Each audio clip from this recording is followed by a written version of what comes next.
TYBA तृतीय वर्ष के लिए भाषा विज्ञान जो पेपर है उसके संदर्भ में पहले सत्र में, जिसे कहेंगे, मैंने आपको भाषा यानी क्या, भाषा किसे कहते हैं, भाषा की विशेषताओं पर, जिसे कहेंगे, कुछ मुद्दों को प्रस्तुत किया। आज हम जिसे कहेंगे विशेष रूप से दो अध्यायों को लेकर साथ साथ चलेंगे। दो अध्याय कौन से हैं? तो एक आपको अध्याय मुंबई विश्वविद्यालय ने अभ्यासक्रम में रखा है, वो है वर्णम विचार, और दूसरा है ध्वनि विज्ञान।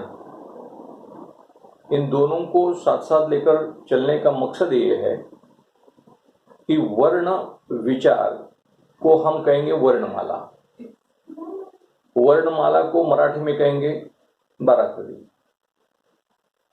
दूसरी बात है ध्वनि विज्ञान, ध्वनि यानी आवाज, और जहां तक आवाज का सवाल है तो ध्वनि का निर्माण होना, किसी वर्णमाला का निर्माण होना, और उसके लिए जिसे कहेंगे जरूरी होता है वो है मनुष्य का कंठ। इसका मतलब है जहां से आवाज निकलती है, जिसे कहेंगे कंठ, यानी इस भाग को कंठ कहा जाता है।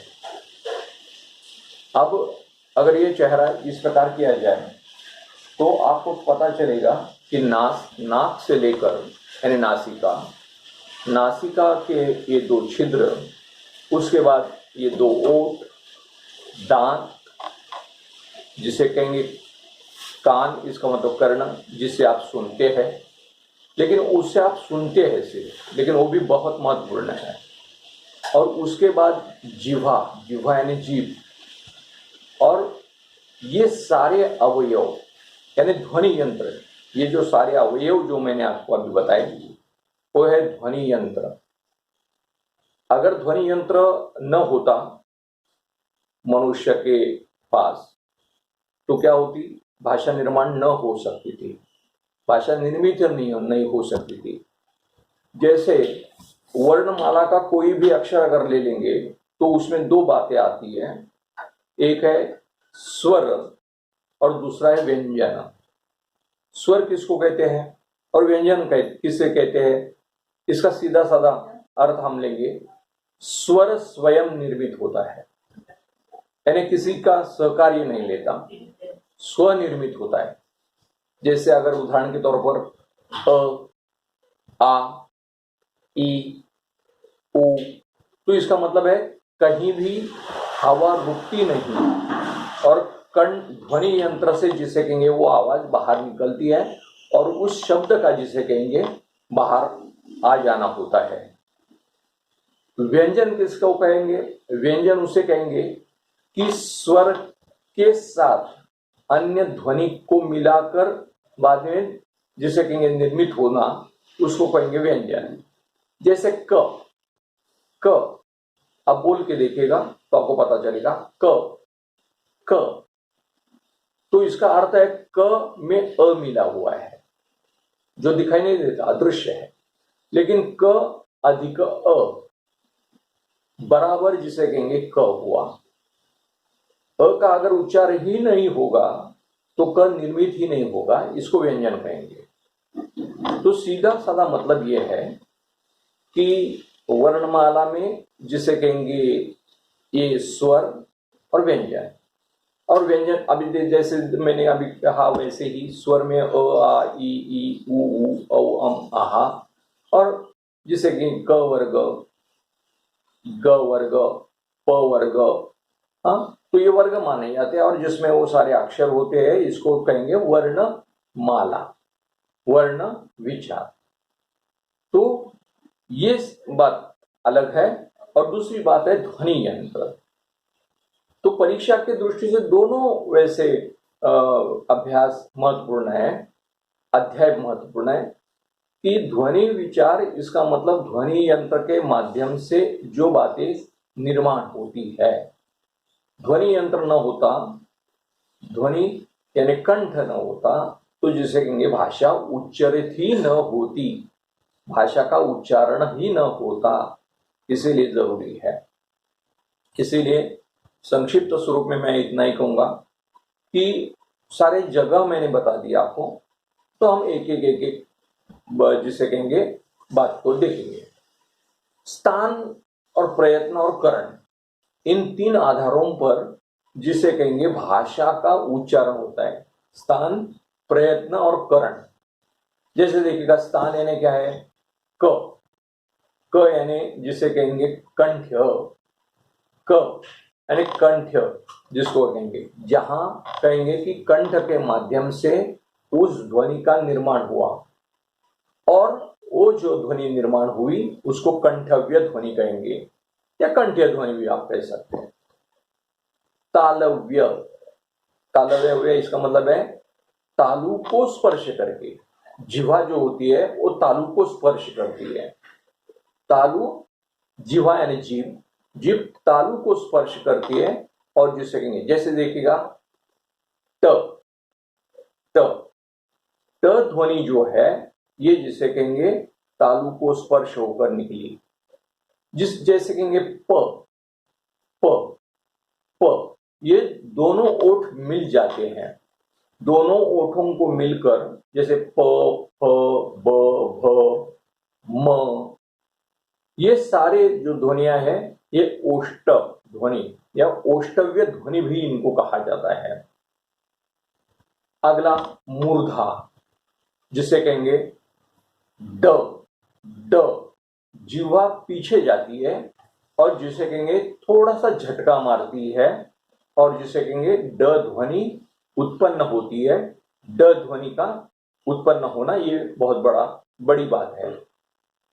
उसके आगे चलेंगे, जैसे कहेंगे स्थान में कंठव्य हुई, तालव्य हुई, मूर्धन्य, मूर्धन्य यानी मूर्धा, तो ओष्ठव्य भी हुई, जिसे कहेंगे र है, र, र, इसको लुंठित ध्वनि कहेंगे। लुंठित इसका मतलब जिह्वा, जिसे कहेंगे इस प्रकार, जिसे कहेंगे लुंठित हो जाती है, उल्टी हो जाती है, और जिससे ध्वनि का निर्माण होता है। र, र, इन सारी ध्वनियों को आप बोल के देखेंगे तो आपको पता चलेगा। र, र, तो इस प्रकार जिसे कहेंगे ये सारी बातें बहुत ही महत्वपूर्ण है, कंठ से लेकर लुंठित ध्वनि तक। ये स्थान हुए। स्थान के बाद प्रयत्न।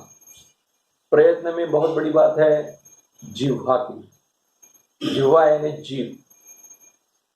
जीभ के जिसे कहेंगे उदाहरण के तौर पर, जिह्वा ऐसी है समझ लीजिएगा, तो जिह्वा का जिसे कहेंगे ये नोक हुआ, ये जिह्वा का मध्य हुआ, और ये जिह्वा का अंत्य।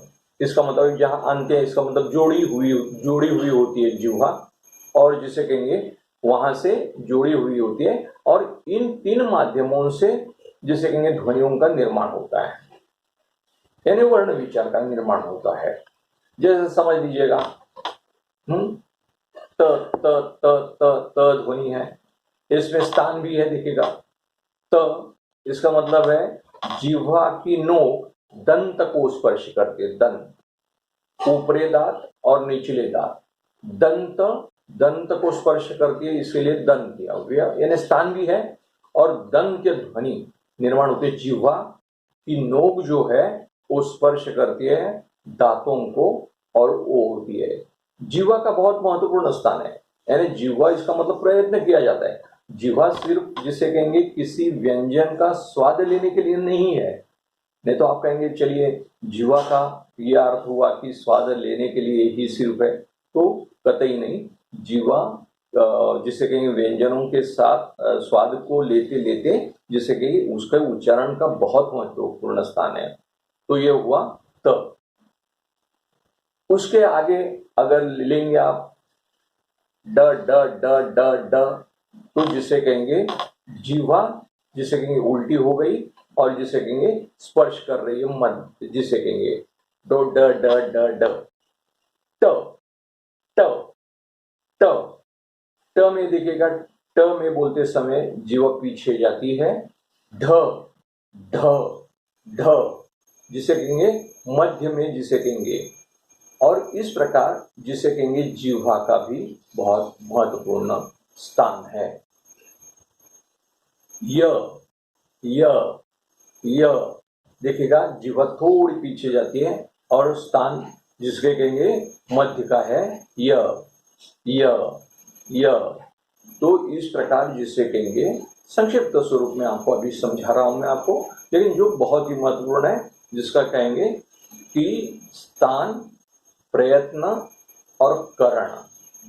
करण में भी क्या है, जिसे कहेंगे जिह्वा और स्थानों का महत्व करण में है। करण में क्या होता है, जैसे सोच लीजिए कोई संगीतकार है, जो संगीतकार अपनी जिसे कहेंगे ध्वनियों को छेड़ता है संगीत के माध्यम से, यानी कोई भी एक वाद्य बजाता है और उससे जिसे कहेंगे ध्वनियों के तरंगों को निर्माण करता है। तो वैसे करण, इसका मतलब है इन ध्वनियों को, इन वर्णमालाओं को, इन वर्ण विचारों को व्यक्त करने का बहुत बड़ा साधन, और उसमें ध्वनियां बहुत महत्वपूर्ण होती है। और इसीलिए भाषा विज्ञान में जिसे कहेंगे इन तीनों बातों का बहुत महत्वपूर्ण स्थान होता है, ये आपको ध्यान में रखना होगा। और इसीलिए वर्ण विचार में जिसे कहेंगे वर्णमाला, और ध्वनि विज्ञान में जिसे कहेंगे ध्वनि विज्ञान।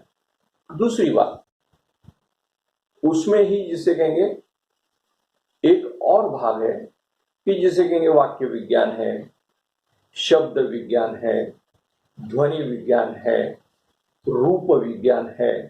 तो ये छोटे छोटे विज्ञान जिसे कहेंगे, ये जिसे कहेंगे इनका भी सारांश आपको देखना होगा, जो परीक्षा के दृष्टि से उसका सामान्य परिचय आपको देना है, इतने गहराई में नहीं जाना। जैसे हम ये दो बातें यानी वर्ण विचार और ध्वनि यंत्र में गए, वैसे उनका सामान्य परिचय देना है।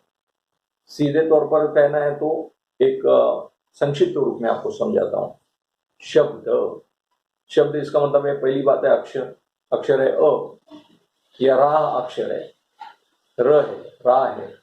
तो रा कैसे निर्माण हुआ, रा, रा में आ है, म अधिक अ। तो ये सब इस प्रकार जिसके थे, जैसे राम ने रावण को हम जिसे कहेंगे मारा, या मोहन ने लड्डू खाए।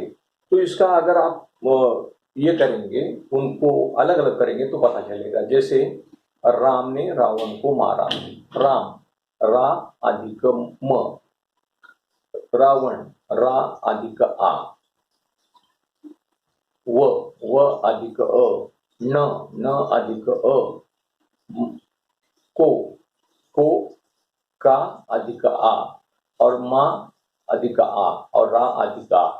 इतने जिसे कहेंगे जब शब्द या जिसे कहेंगे अक्षरों का उच्चार होगा तो शब्द के निर्माण होता है, उसको कहते हैं शब्द विज्ञान। विज्ञान इसका अर्थ क्या है, विशिष्ट ज्ञान।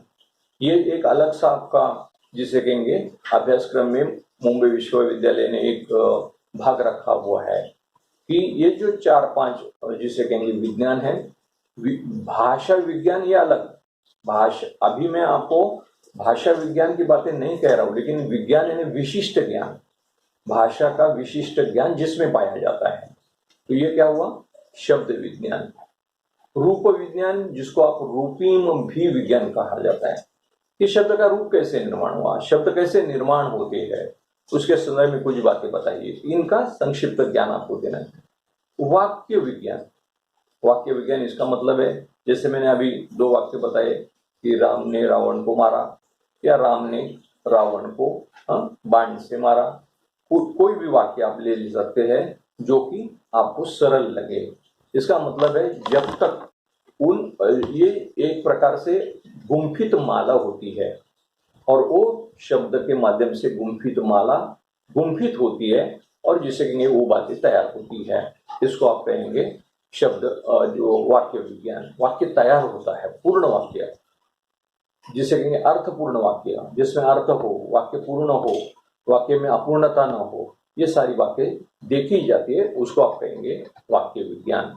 पद विज्ञान, पद में क्या होता है, जैसे देखिए राम ने रावण को बाण से मारा, इसमें कर्ता कर्म क्रियापद ये सारी बातें आई, लेकिन ये पद हुए, पद का भी महत्व है। अगर पद वाक्य जिसे कहेंगे वाक्य में नहीं होगा तो वाक्य पूर्ण नहीं होगा, वाक्य जिसे कहेंगे अटपटा लगेगा आपको, और जिसके कारण वो स्थिति निर्मित होगी। इसीलिए ये जो सारी बातें हैं, शब्द विज्ञान, वाक्य विज्ञान, पद विज्ञान और ध्वनि विज्ञान, ये इन सब का जिसे कहेंगे और रूपिम विज्ञान या रूप विज्ञान, इन सब का आपको सामान्य परिचय भी देना होगा। और परीक्षा की दृष्टि से इस पर जिसे कहेंगे 20-20 अंकों के प्रश्न भी पूछे जाते हैं, इसीलिए ये उतना ही महत्वपूर्ण जिसे कहेंगे अध्याय है, ये ध्यान में रखना होगा। बहुत बहुत धन्यवाद।